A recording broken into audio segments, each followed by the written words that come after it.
Всем добрый день! Сегодня я хотела поговорить о том, как избавиться от кашля. Это постоянная проблема.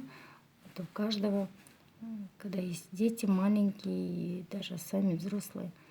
Кашель, простуда, сопли, когда лающий кашель и не перестает. Я хотела поделиться этим, так как у нас у самих эта проблема постоянная.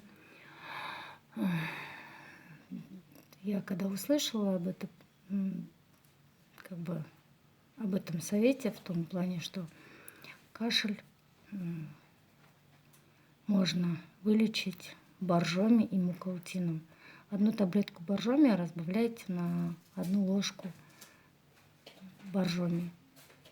И очень хорошо помогает. И промываю просто в стакан воды тепленькой, с солью разбавляю и промываем носик. Так мы лечимся от простуды. Очень хорошо помогает, эффективно.